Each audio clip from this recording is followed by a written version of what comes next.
This is Curious Minnesota, a Star Tribune project that sends staff from the state's largest newsroom hunting for the answers to great questions we receive from you. We're here to answer everything you want to know about the state's people, places, and culture. I'm your host, Erica Pearson. This episode of Curious Minnesota is sponsored by Primrose Schools and the Minnesota Historical Society. Today's show is about why the small town of Herman, Minnesota, entered the national spotlight in 1994 and what happened next. We originally aired this episode last summer. This question came to us from Brian Roseanne. Here's Brian. I remember around the mid-90s hearing about a town in Minnesota that was lacking in single women. I remember it got a lot of attention from the national media and local media, of course. And I wonder about whatever happened to that town and the people who met that way. Thanks so much to Brian for this great question. Brian is talking about something called the Bachelormania craze that took over Herman in 1994. It came to light that the town had 78 bachelors and fewer than a dozen unmarried women. Somehow, the national media took notice, and Herman's eligible bachelor farmers were suddenly everywhere, including the Oprah Winfrey Show. So Brian wants to know what happened to the town and its bachelors all these years later. I asked reporter Jenny Berg to look into it. Hey, Jenny. Yes, thank you so much for having me. So I asked you to tackle this question for us because of your role as a Greater Minnesota reporter for the Minnesota Star Tribune. Yes, so I live in St. Cloud and I cover central Minnesota. I really get to cover a little bit of everything. I send out a newsletter every day. So what did you think when you heard this question? Well, like most people, I'm sure, when I saw the question and did a quick Google search, I was immediately curious myself. Like, what an odd news tidbit. And more than this weird thing that sort of went viral at the time. And I will say also, as a reporter who covers, really the gamut from crime to politics to whatever else is breaking, a story like this feels really refreshing to dive into. So first of all, where is Herman and what's it like there? Yeah, it's a rural town in western Minnesota, pretty much the center of the state going north to south and about a half hour from the South Dakota border. And it strikes me as a pretty run-of-the-mill small town. It's got a main street with a grain elevator and a gas station and a bar. Sprinkled in are a few churches, maybe 400 people. And then it's surrounded by miles and miles and miles of farmland and a few lakes. Got it. How did the whole Bachelormania thing begin? Yeah, the town's economic development director, Dan Ellison, who was also a farmer, shared concerns at a meeting about the town's lack of economic opportunities for women. This was in February of 1994. And news stories from the time say he talked to town officials about the results from a poll of high school students at the time that found that 25 of the girls, none of them planned to stay in Herman. So local news picked up the story, as did the Star Tribune. So then what happened? Town officials came up with a list of maybe 80 bachelors between the ages of 20 and 50, and they had trouble coming up with the names of 10 women in that same age range who were single. Wow.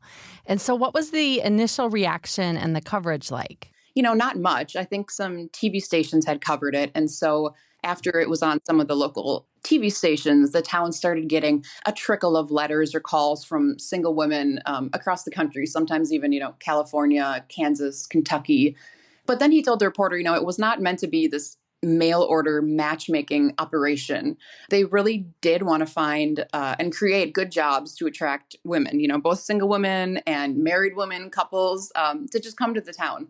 And so, the meeting was in February, and the Star Tribune wrote its story in May. And what sparked this all was really an Associated Press story that came out the next day. And how did that manage to capture the national attention? Yeah, so the Star Tribune's headline was, "Town Working to Create Employment Opportunities for Women." So pretty straightforward, right? From the meeting, what he said.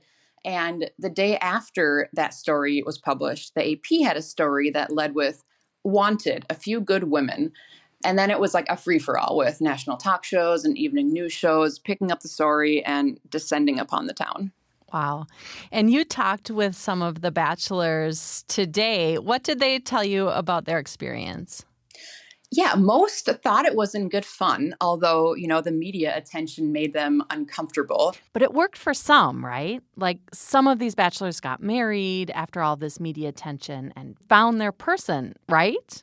Yeah, so Gary Finley, who got married out of this Bachelormania and now has 5 children and a couple grandkids, said he was hesitant at first, but then he was like, you know what? What have I got to lose? I think he was 41 at the time. So he went on 2020, and afterwards he got, I think, 700 phone calls, like phone ringing off the hook nonstop for days. In the mail, he was getting bottles of wine and fruit baskets and long letters from women all across the country, just pouring their life stories into it. And another bachelor at the time, Ken Hansen, said that he went out to LA for a talk show with 4 other bachelors. And they actually had 15 single women from Minnesota flown out. And they did sort of a matchmaking event on the show. So this was all before The Bachelor or The Bachelorette. This whole thing was kind of ahead of its time. And Hansen said that he didn't really like how it was done. He felt bad for the women who weren't picked. But he called the time a whirlwind. It was just chaos. Wow. What were some of the shows they were on? I know Brian mentioned Oprah in his question, but I know there were more. Yeah, I think, new shows like 2020, A Current Affair, Dateline, Fox News came into town, but also Lisa Gibbons. So really, like you could be flipping the channel, and the Herman Bachelors could be on like 3 or 4 as you're changing, as you're changing from one to the next. I love it. Exactly. Okay, what were some of the wildest things that happened at the height of Bachelormania? Right. Yeah. So I think to respond to the attention, they had to plan some events. So they had a bachelor auction that they did at the county fairgrounds. And, according to news reports at the time, busloads of women arrived in town for that. And then they went on dates while camera crews from national TV shows filmed them.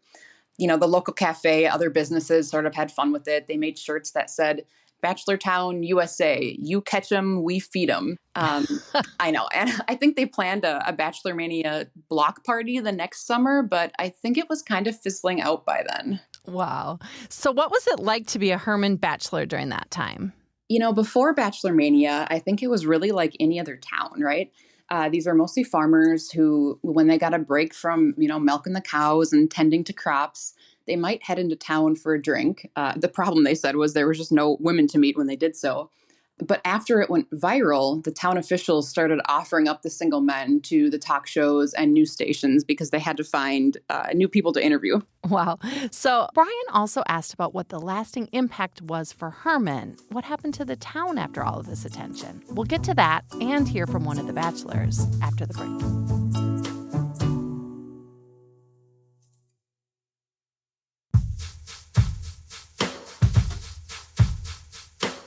We're back, but before we continue our conversation, I wanted to tell you that this podcast is produced by Melissa Townsend and the music is by Matt Gilmer.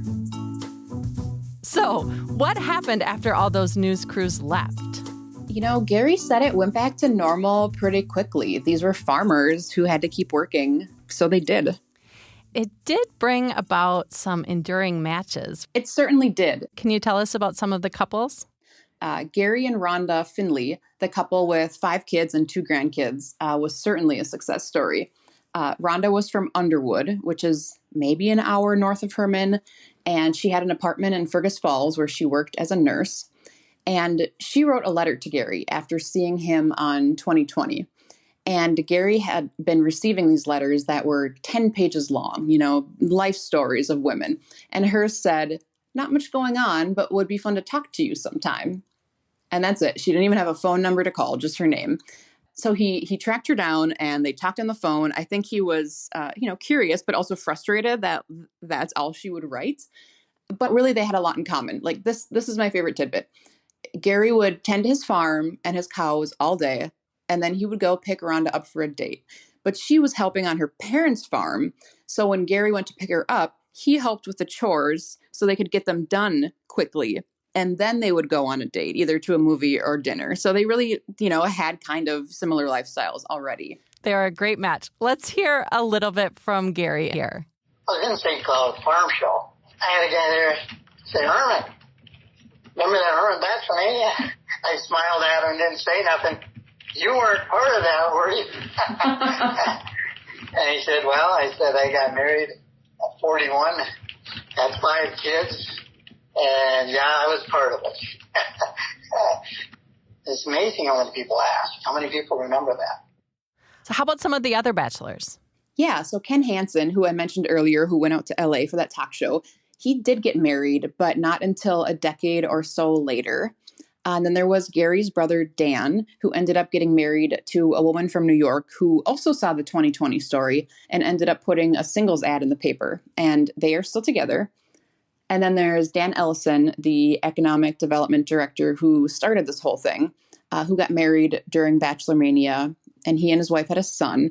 He's now remarried happily. And he told me that he doesn't really do interviews anymore. So I think he's just, tired of talking about this all these years later. Got it. And there were at least 2 more bachelors who got married. One is now divorced and another passed away. So did the whole thing lead to greater economic opportunities for women and give the town a population boost in the end? Not really. I think about 60 people moved to the town, maybe a half dozen businesses opened. The Star Tribune reported in 1996. But that growth was short-lived. Today, there's about 400 people, and it's smaller than it was in 1994. Got it. Well, there was a movie about Herman, though, right? There was, yes. And I don't think it's a whole lot of commercial success. Herman USA was released in 2001, and it was filmed in Minnesota, but in New Germany, which is kind of between Hutchinson and the Twin Cities. And that's because there weren't enough hotel rooms in Herman to accommodate a cast and crew. I think it loosely followed the story. It dramatized events and relationships. But in the movie, farmers had pigs instead of cows. And Gary and Rhonda said they went to the premiere in Fargo, and the director asked him what he thought. And he was like, you know what? They don't feed hogs like that. Like, you showed it wrong. Aw, they should have talked to Gary and Rhonda. That's so funny. How do some of the other folks in Herman feel about it all decades later? Yeah, I think people still ask the bachelors or the former bachelors and the residents about it. When they say where they're from, people will, be like, oh, were you part of that Bachelormania? And Gary said he thinks it was good for the town because, even though there wasn't a whole lot of economic growth, there was a lot of camaraderie and new people came to town for a bit. And of course, his children and grandchildren exist because of it. Yeah, he has to be happy about it. But I could see it's an interesting chapter in Minnesota history and definitely in the town's history. So that's very cool. Right. The thing that stood out to me is Gary saying someone from 2020, years later, asked him if he realized that they were sort of like the first reality show. That's a really good point. It gave the country a glimpse of how fun it is to follow along as people meet and either make it work or fail spectacularly. Right. All in the public eye. I love it. Well, thank you so much, Jenny. Perfect. Thank you so much. You can read all of our Curious Minnesota stories online at startribune.com/curious. Until next time, stay curious.